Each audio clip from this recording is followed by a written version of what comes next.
Fala pessoal, beleza? Sejam muito bem-vindos ao canal de resenhas dos Perdidos no Tempo. Hoje o nosso papo é sobre Museu Encantado, RPG nacional da Universo Simulado, que a gente vai bater um papo, trocar uma ideia, apresentar para vocês os pontos mais relevantes para vocês terem aquela famosa ideia geral, visão geral sobre qual é a proposta do jogo, beleza?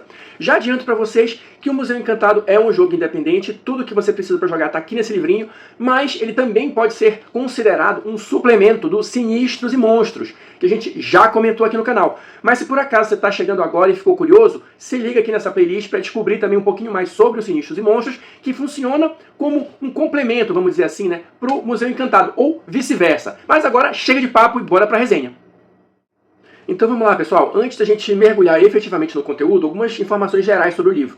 O livro foi publicado em 2025 pela Universo Simulado, foi escrito pela Ingrid Santana e pelo Luiz Cláudio Gonçalves. O livrinho tem aproximadamente aí 60 páginas, colorido, capa cartão, olha, deixa eu mostrar aqui para vocês, cheio de tabelas, cheio de ilustrações, como é de praxe nos livros da Universo Simulado, beleza? E só lembrando, a gente tem uma parceria aqui com a Universo Simulado, então se você curtir o Museu Encantado ou qualquer outro livro da editora, se liga aqui na descrição do vídeo que tem dica para pegar os seus materiais com desconto, beleza?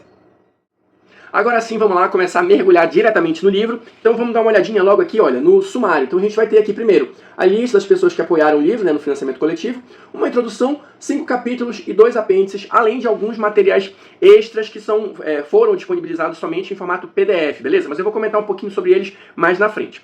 Então olha só, para a gente mergulhar logo no conteúdo do livro, as primeiras páginas, né, do Museu Encantado, vão trazer basicamente tudo o que você precisa saber do sistema e da proposta do jogo, tá? Os RPGs da Universo Simulado, de uma maneira geral, eles tendem a ser mais narrativistas e mais minimalistas. Então são poucas regras, são regras simples, regras diretas, tá? E no caso aqui do Museu Encantado, ele vai utilizar o mesmo sistema dos Sinistros e Monstros, o sistema TTT, tipo Tramas e Trecos. Eu vou comentar um pouquinho mais sobre o sistema mais à frente no vídeo, mas só para deixar claro logo essa informação. Se você já está familiarizado com o TTT, se você já conhece os Sinistros e Monstros, você não vai ter nenhum problema aqui de aprender regras novas com o Museu Encantado. Já está tudo no pacote, beleza?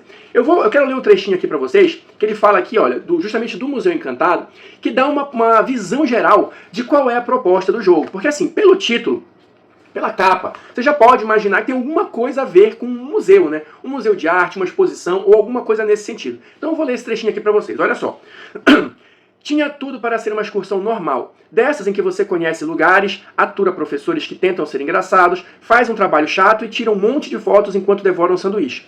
Seria mesmo muito simples, não fosse o fato de monstros ameaçadores atacarem os quadros, fazendo a magia da arte colorir cada galeria com seus encantos feitos de cubismo, expressionismo e surrealismo. Apenas você e seus amigos conseguem perceber esta realidade mágica, sendo obrigados a lutar sozinhos nessas masmorras feitas de cores para restaurar a arte do Museu Encantado. Então aqui, basicamente, a proposta do jogo é uma excursão, uma visita a um museu que é atacado por monstros, né? Monstros que querem destruir a arte. E aí é o ponto de ligação com os Sinistros e Monstros, né? No cenário dos Sinistros e Monstros, apenas crianças e adolescentes, aqueles que ainda não amadureceram, entre aspas, né, por completo, conseguem enxergar esses monstros e não tem nenhum tipo de ajuda, né, de auxílio de nenhum adulto ou de ninguém que já seja, entre aspas, maduro o suficiente para não acreditar ou não enxergar mais em monstros. Então, a proposta do jogo é mais ou menos essa. Aqui no Museu Encantado, em tese, se você for usá-lo como um jogo independente, as coisas vão revirar somente em torno do museu, claro. Esse aqui é o cenário, é a ambientação do jogo. Mas, como eu já falei, só para reforçar, ele pode ser considerado um suplemento dos Sinistros e Monstros. Então, o Museu Encantado, ele pode ser uma parte, né, do cenário maior dos Sinistros e Monstros. Um local onde os sinistros, né, que são essas crianças que enxergam os monstros, vão excursionar, vão visitar e vão se deparar com novos inimigos, novos monstros a serem derrotados. Um outro ponto que eu acho interessante de comentar aqui, antes da gente avançar no livro, é esse pedacinho aqui, olha, ferramenta pedagógica. O Museu Encantado foi pensado para ser utilizado como ferramenta pedagógica para o ensino de arte para crianças e adolescentes. Por isso, ao longo do livro, fornecemos dicas para o professor utilizá-lo em sua sala de aula. Ou seja, além de ser um jogo divertido, pode ser uma maneira de você introduzir essa matéria, né? Começar a despertar a curiosidade de alunos para a artes em geral, né? O livro, inclusive, eu vou mostrar isso para vocês. Ele traz no finalzinho, né, várias informações sobre obras de arte que estão no museu lá e tal. Então, de fato, ele foi pensado com como podendo ser utilizado também para essa proposta. Então acho muito interessante destacar isso. Você, por acaso, professor de artes e tal, de repente pode ser uma ferramenta interessante para você utilizar nas suas aulas. Seguindo adiante, chegando aqui no capítulo 1, a gente vai ter, olha, a criação do restaurador. Restaurador é como o livro chama os personagens jogadores, né? Os personagens que vocês vão interpretar, as crianças e adolescentes que estão visitando o museu. E basicamente, para você criar um restaurador, para você criar um personagem, são apenas esses 3 passos aqui. Tá? Então realmente é um sistema muito simples, muito direto, muito minimalista e também, na minha opinião, bem divertido, porque ele vai pegar muito da sua interpretação, né? Você vai ter que colocar muita coisa ali no jogo, no sentido de colocar as suas ideias e fazer aquilo se encaixar nas ações. O que eu quero dizer com isso? Quais são as etapas de criação do personagem? Primeiro, são os títulos, né? E aí vem o nome do sistema. Os títulos, eles são subdivididos em tipo, trama e treco. Isso tudo você pode escolher aleatoriamente, mas você vai ter tabelas aqui para te auxiliar se você quiser sortear. Vou mostrar daqui a pouquinho. A segunda etapa são os parâmetros. Destino, que você começa com um ponto de destino, que é tipo aquela moeda extra ali que você pode utilizar para fazer algumas manobras, algumas ações especiais no jogo, tá? A gente vai comentar um pouquinho quando chegar na parte das regras, tá? E você começa também com 8 pontos de vida. É isso. E no final, a última etapa é você escolher um nome. Então, basicamente é isso. 3 passos simples, você já tem ali o seu personagem, o seu restaurador criado. Em relação aos títulos, né? Como é que vai funcionar aqui?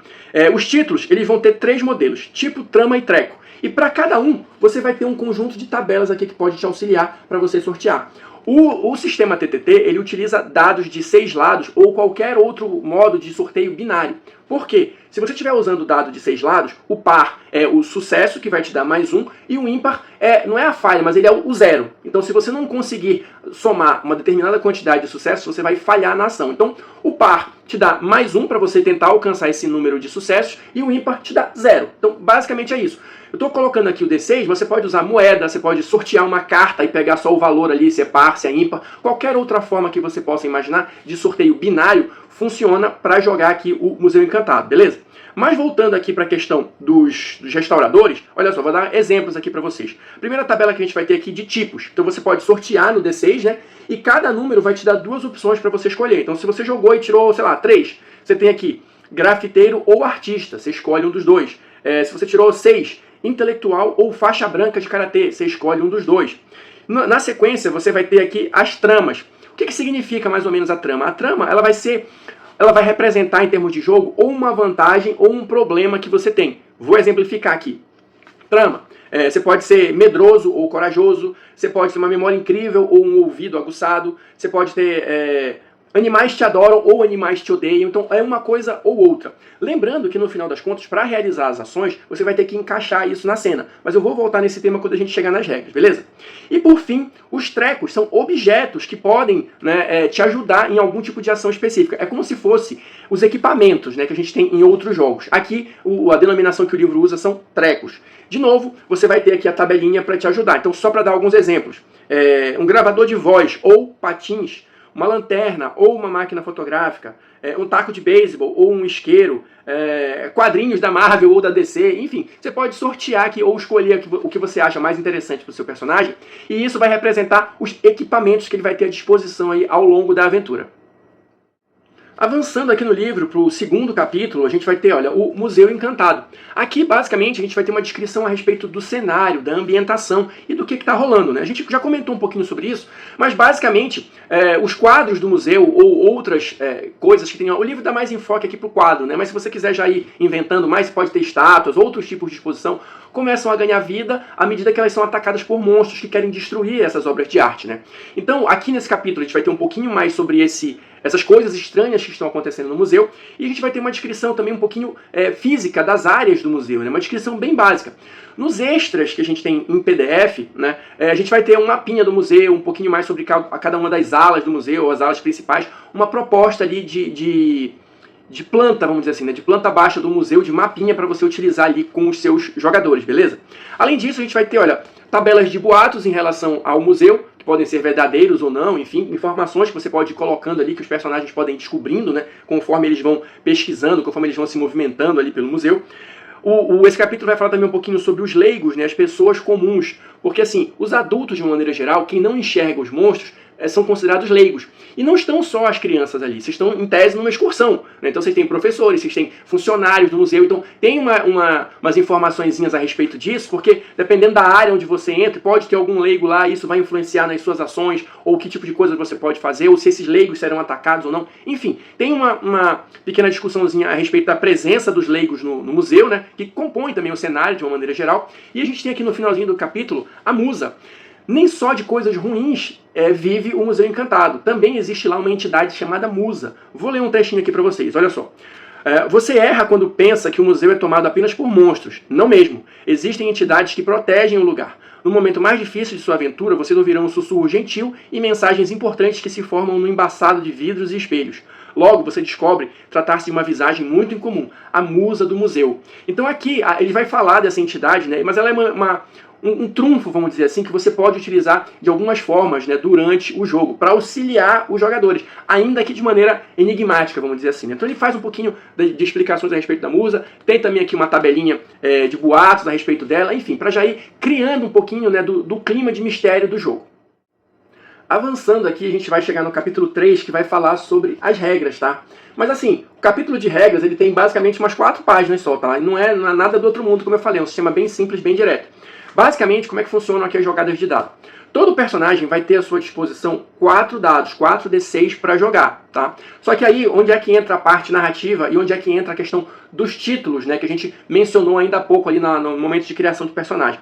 Você vai começar a sua jogada com 4d6 mais um dado para cada título que você tiver que se aplique naquela situação narrativa. Então, por exemplo, se você tem se você é atleta e você tem uma qualidade lá de ágil, alguma coisa assim, e você vai pular um muro, você jogaria 4d6, mais um dado porque você é atleta, mais um dado porque você tem essa qualidade de ágil, essa descrição de ágil, entendeu? Então, nesse exemplo que eu estou dando aqui, você jogaria os seus 4d6 padrão, mais 2d6 porque você tem 2 títulos que se encaixam naquela situação ali e lhe permitem ter uma espécie de vantagem ou uma probabilidade maior de ser bem sucedido nesse tipo de ação. Basicamente é isso. A maioria dos testes você vai resolver desta forma. A diferença que vai ter é em algumas situações pontuais, como por exemplo o combate.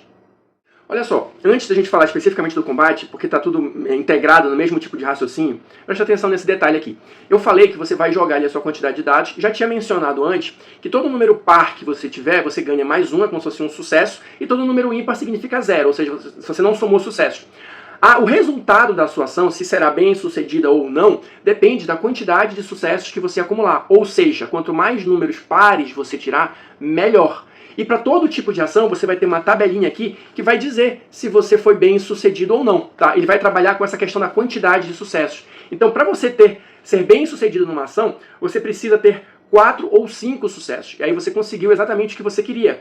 Se você tiver menos que isso, é aquela questão. Se você tiver 2 ou 3, você quase conseguiu. Você tem um sucesso, mas tem algum problema ali, alguma questão que não saiu um sucesso perfeito, vamos dizer assim, né? E se você não teve nenhum sucesso ou apenas um, você falhou e vai ter uma consequência negativa.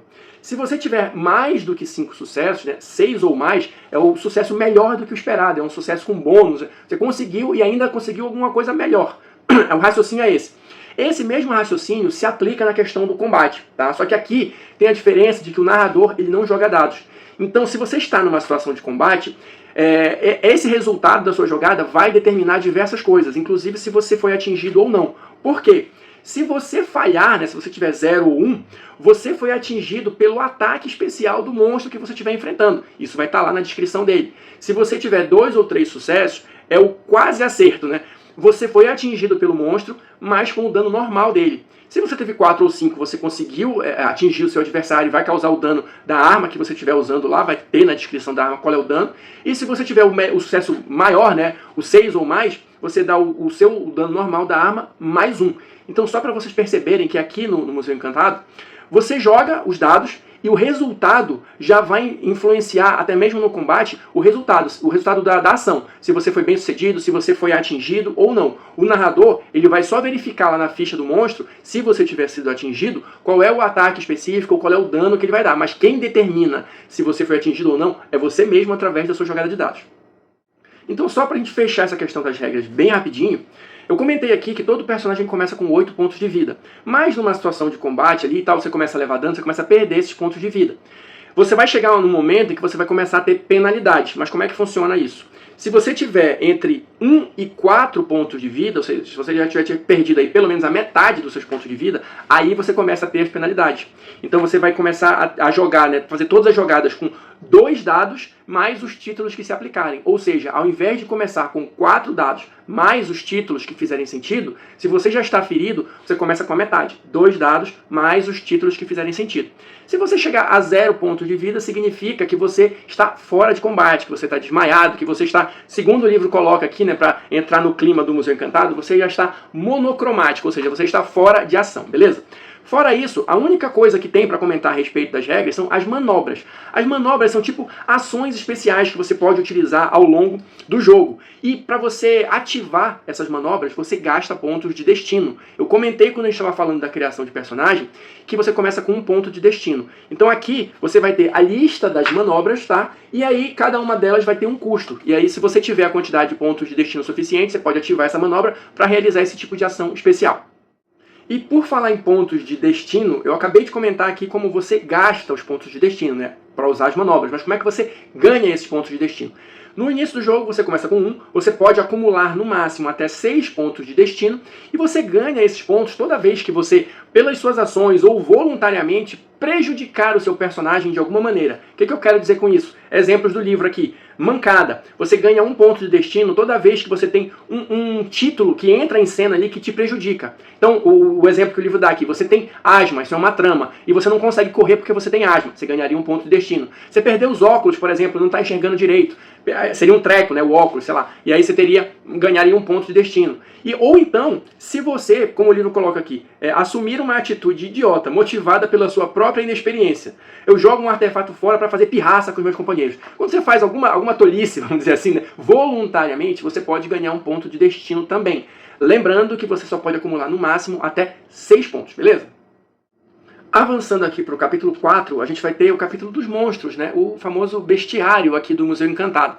Aqui nas primeiras páginas a gente vai ter as características gerais, né, que você vai encontrar na descrição de todos os monstros, claro, adaptando, né, para cada realidade de cada um deles. Então, basicamente, a gente vai ter aqui, né, o ataque, qual é o dano que ele causa quando você falha no teste, né, a gente já comentou isso aqui, o ataque especial, que é quando você tem, entre aspas, aqui a falha crítica, né, no teste, a quantidade de monstros que você vai encontrar por encontro, né, daquele tipo específico, os pontos de vida, qual é o nível de poder da criatura, os objetivos. Os objetivos é o que aquele monstro específico quer fazer dentro do museu. E isso também pode ser sorteado, tá? Pegando o exemplo aqui do primeiro, olha, tem aqui objetivos diferentes de acordo com o que você sortear no dado. E, isso aqui é uma coisa interessante também. Os monstros, eles também têm títulos, tá? Assim como os personagens. E isso vai representar, possivelmente, alguma penalidade que você vai ter dependendo da situação. Por exemplo, se você está enfrentando uma criatura, olha, que tem um título forte feito um touro, e você está num teste de força com essa criatura, você perde um dado, tá?